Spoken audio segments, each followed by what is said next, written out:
Alright, quick video today on Jamil Herring versus Carl Frampton. They just had a fight, and I gotta admit, I was surprised by how good Herring was as a southpaw. So today we'll just look at some of the techniques that they've demonstrated. So the first one that Frampton really tried to do in the beginning, which you'll see, is the right hand to the body. Why is that? Because he wanted to establish dominance when it comes to the lead foot, which is very important. So over here, you'll see him throw that right hand to the body, which failed to land. Right there. Now here's another one. Jab. Or here he won't even set it up with a jab. He will just go right into the right hand to the body. And the reason why it was avoided was because he didn't go outside of the lead hand of Herring. So Herring was able to throw a counter right hook. Now, in order to do that, what did he do? He stepped way beyond the right hand of Herring. So he tried to avoid the right hook by keeping his head on the left side and then setting up other shots like the left hook, as you'll see here. So he leaned over kind of away from the right hand of Herring. Alright, so here you see his head away from the gloves of Herring, and then he throws a left hook, disabling Herring from throwing a counter shot. Kaboom. So here, again, he will try to stay away from that right hand. Alright? And he goes even further this time. So his head did not just go outside of the glove, he went all the way to the side to create that angle.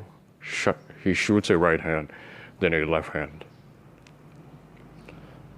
Now what did Herring do to avoid this? Well, he decided to pin the left hand of Frampton. So it's all about it's really a simple chess game that happened here.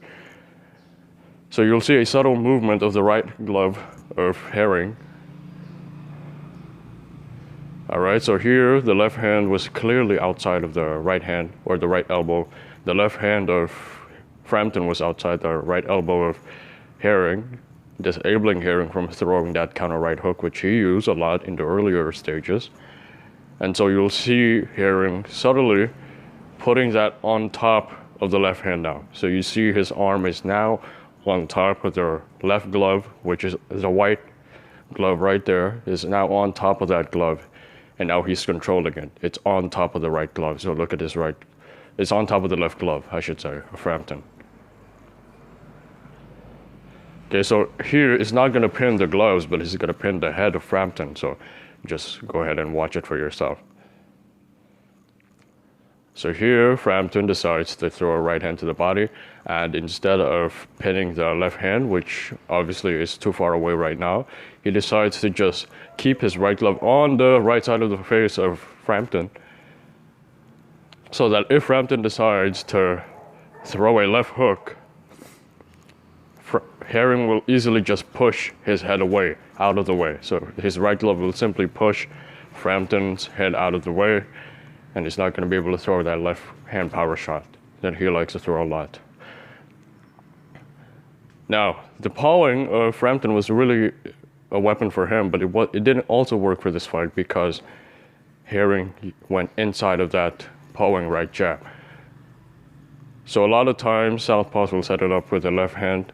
They'll slip on the right side and then they'll throw the left hand. But here, he did not choose to do that. Instead, he threw a right jab inside of the pawing jab of Frampton, which made Frampton wary about throwing that pawing jab later on because he was clearly being countered with the jab. Right there, again, he went inside of the jab of Frampton. So go ahead and just watch it. Again, paw, paw, paw, paw, paw, paw, paw, paw, paw. Boom, he went inside of that. Frampton did not see it coming. Now let's just look at the knockout real quick. So basically, the summary of this fight was Frampton decided to try to throw the right hand to the body, tries to set up some future power shots, which did not work. So he decided to go on with the left hook, staying away from the center line as always, and then he got pinned, so he wasn't able to use his left hand. He wasn't being countered with the right hook, but he was being neutralized from using that left hand to set up his power shots. So let's just see this knockout real quick, and let's break it down, because this is pretty much a simple fight.